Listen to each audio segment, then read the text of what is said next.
La trata de personas, según el artículo 188 de la Ley 985 del 2005, se define como el que capta, traslade, acoja o reciba una persona dentro del territorio nacional o hacia el exterior con fines de explotación. Dicho esto, existen dos tipos de tratas. La externa, que es el desplazamiento de la víctima con fines de explotación fuera del territorio nacional, y la interna, que es el desplazamiento de la víctima con fines de explotación dentro del territorio nacional. En Colombia, durante el 2023, se denunciaron 264 casos, siendo la cifra más alta durante los últimos 15 años. Las víctimas, en su mayoría, son llevadas a México y Europa. Se registraron 2 casos de menores de 11 años de edad. Dentro del contexto nacional, en Colombia, la trata de personas es un delito complejo que afecta principalmente a mujeres, niños, niñas y adolescentes. Por una red de trata que mi misma amiga me llevó, porque es que a mí el que me violó fue un funcionario público de Cúcuta. Recuerdo el lugar es porque siempre íbamos por un lugar oscuro. Era una niña, no le ponía más de 14 y 15 años. Pues me tenían acostada a pata abierta y había una señora que me estaba cosiendo. Ella en ese momento me dice, nos vamos a ir porque nos van a matar hoy. Ya había pasado mucho tiempo y ellos no sabían nada de mí. Le dije, Giovanni, me acabo de volar, me van a matar. Pero el día de la condena él me mandó una carta diciéndome, mami, espero que ya pronto estés en la casa. Y me manda para el mismo pabellón donde está la persona que yo denuncié. Yo creo en Dios, pero desde ese día también creo en el diablo. Actores involucrados, captadores. Son el primer contacto, usan el engaño, ofertas de empleo falsas, agencia de modelaje, promesas de amor, para atraer a la víctima. A menudo son conocidos o personas del entorno cercano, transportadores y pasadores, encargados del traslado físico de las víctimas, cruzando fronteras o moviéndolas entre departamentos, por ejemplo, de zonas rurales a ciudades como Medellín o Bogotá. Tratantes explotadores, quienes ejercen el control directo sobre la víctima, retirando sus documentos, usando la violencia física o psicológica y lucrándose directamente de su explotación. Financiadores, actores invisibles que proveen el capital para la logística de la red criminal. Factores de vulnerabilidad propios de Colombia. El fenómeno en el país no puede entenderse sin estos tres factores. Conflicto armado. Los grupos armados ilegales utilizan la trata para el reclutamiento forzado y la explotación sexual de mujeres en zonas de control territorial. Migración. La posición geográfica de Colombia la convierte en un corredor de tránsito y destino, donde la población migrante, especialmente venezolana, es altamente vulnerable a redes de tratantes. Economías ilegales. En zonas de minería ilegal y cultivos ilícitos, la trata se camufla bajo ofertas de empleo falsas en servicios domésticos o de compañía. Intereses del tratante. Alta rentabilidad y bajo riesgo. A diferencia de las drogas, una persona puede ser vendida o explotada múltiples veces. Además, la baja tasa de denuncias en Colombia genera una percepción de impunidad. Demanda de servicios y productos. El interés económico se nutre de quienes consumen sexo comercial, mano de obra barata o servidumbre doméstica. Factores de empuje, vulnerabilidad de la víctima, pobreza y falta de oportunidades. El deseo de una vida mejor es el anzuelo principal. La precariedad económica hace que las personas omitan señales de alerta ante ofertas de empleo demasiado buenas. Conflicto armado y desplazamiento. Las personas que huyen de la violencia pierden sus redes de apoyo y protección, quedando a merced de grupos que usan la trata para financiamiento o control territorial. Violencia intrafamiliar. Muchas víctimas, especialmente menores, huyen de entornos abusivos, buscando refugio en personas que terminan siendo sus captadores. baja escolaridad. La falta de acceso a la información sobre derechos y mecanismos de engaño digital, como el grooming, facilita la manipulación. Factores del entorno que empujan a las víctimas hacia las redes criminales. Naturalización y estigma. Socialmente, a veces se normaliza que una joven de zona rural se vaya con un desconocido para ayudar a su familia. El estigma posterior impide que la víctima pida ayuda. Corrupción institucional. La complicidad de funcionarios sin fronteras o notarías facilita el traslado de víctimas y la falsificación de documentos. Vacíos en la memoria colectiva. Cuando una sociedad olvida las tácticas de las redes de trata, permite que los mismos ciclos de explotación se repitan generación tras generación. Es así como llego a la academia de este productor. Estaba a punto de cumplir 14 años y él tenía casi los 40. Y ahí fue donde por primera vez me amarró a una cama, me empezó a tocar todo el cuerpo y empezó a abusar de mí. Los clientes me amarraban completamente a la cama y me hacían lo mismo que él.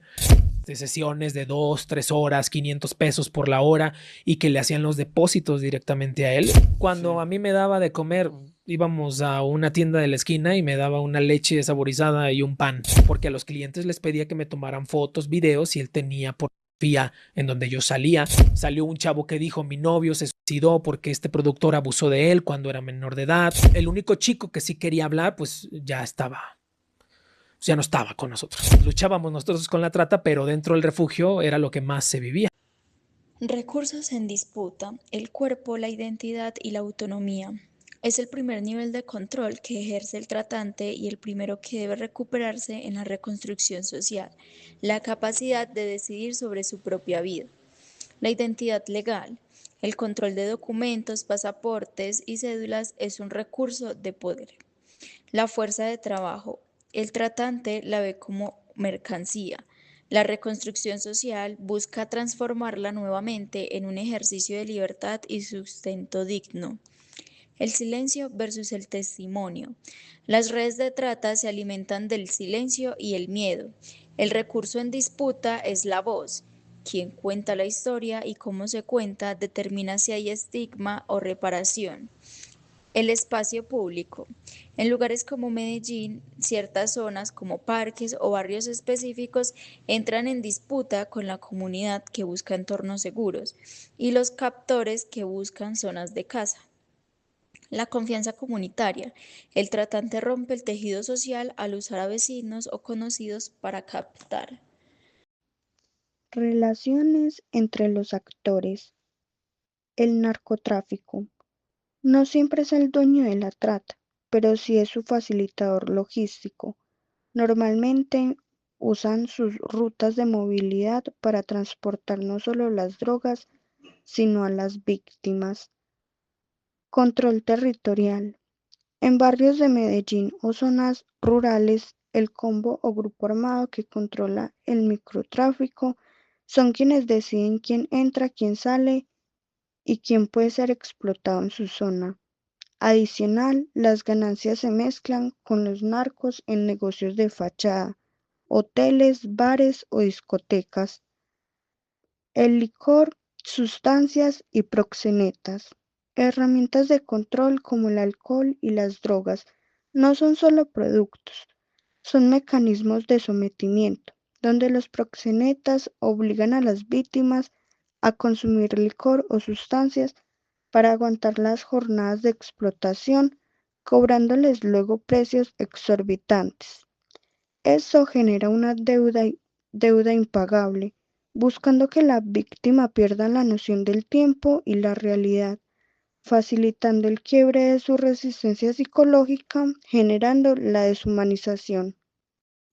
En las víctimas se manifiestan las siguientes consecuencias psicológicas.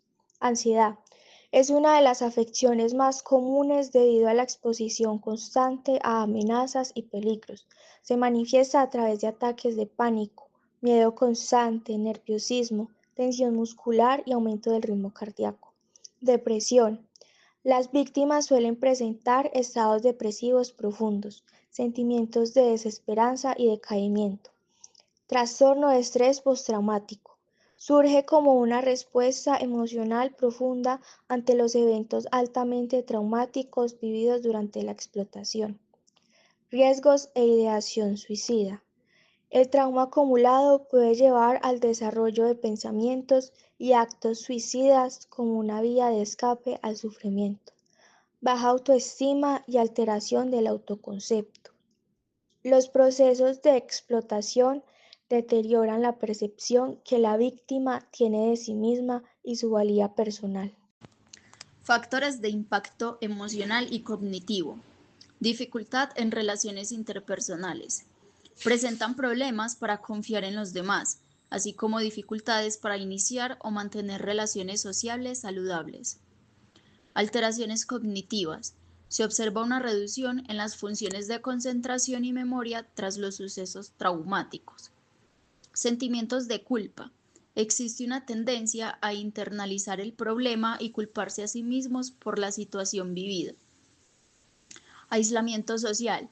Muchas víctimas tienden a recluirse socialmente como consecuencia del temor y el trauma. Conductas desadaptativas de afrontamiento. Consumo de sustancias. Algunas víctimas recurren al consumo de alcohol o drogas como un mecanismo para evadir la realidad y los recuerdos traumáticos. Autoagresión. En algunos casos, especialmente en adolescentes, se presentan conductas de agresión hacia el propio cuerpo. Evitación. El miedo a represalias o al juicio social puede inhibir la búsqueda de ayuda profesional o la denuncia del delito. En Colombia, la memoria es un derecho. Aplicado a la trata implica el reconocimiento de las víctimas, sacar el delito de la clandestinidad social. Muchas víctimas en el campo colombiano no se reconocen como tales debido a la normalización de la violencia. Para la verdad institucional es necesario documentar cómo las redes de trata han operado a la sombra del conflicto, para que la sociedad civil comprenda la magnitud del daño y la dignificación de la persona.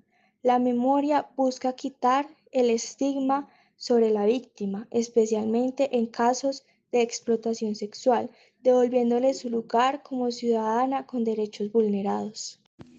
El cerrojo estaba allí, al alcance de un cuerpo sin nombre. Su hogar es ahora una jaula que amarra la vida a cadenas asfixiantes. El dolor no se olvida, no se silencia.